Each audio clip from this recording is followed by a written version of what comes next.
Hello বন্ধুরা, আজ আবারও একটি লাভজনক চাষের সম্বন্ধে বলবো। শূকর পালন। শূকর পালনের লাভ বেশি, কারণ এদের জন্য নগদ খরচের পরিমাণ খুব অল্প। আর 10টি শুকরি ও একটি শূকর পালন করলে বছরে প্রায় 160টি বাচ্চা পাওয়া যায়। শূকরের বাজারও খুব ভালো। অন্যান্য গৃহপালিত প্রাণীর তুলনায় শূকরই তাড়াতাড়ি সংখ্যায় বাড়ে, ওজনেও তাড়াতাড়ি বাড়ে। এরা অল্প বয়সে বাচ্চা দেয় এবং বছরে 2 থেকে 3 বার বাচ্চা দেয়। হিসেব করলে দেখা যায় যে প্রতি কেজি ওজন বাড়ার জন্য এদের প্রায় মাত্র 3 থেকে 4 কেজি সুষম খাদ্য প্রয়োজন হয়।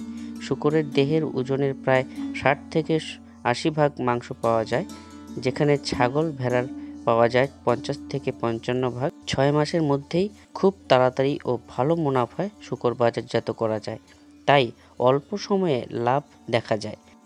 এদের মলমূত্র মূল্যবান সার, কৃষিকাজে ও মৎস্য চাষে শূকর খামার অন্যতম সহায়ক।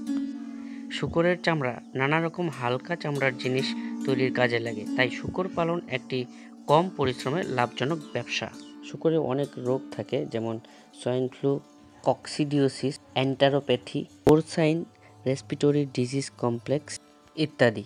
শূকরের রোগের লক্ষণ অলসতা, জ্বর, কাশি, শ্বাসকষ্ট এবং ডায়রিয়া। শূকরের রোগের চিকিৎসা করতে ভ্যাকসিন, অ্যান্টিবায়োটিক ইনজেকশন, ডিহাইড্রেশনের জন্য সহায়ক চিকিৎসা প্রদান করা হয়। শূকরের আরেকটি মারাত্মক রোগ হলো কৃমি, গোল কৃমি এবং ফিতা কৃমি।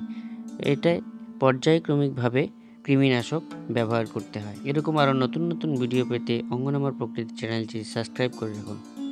ধন্যবাদ।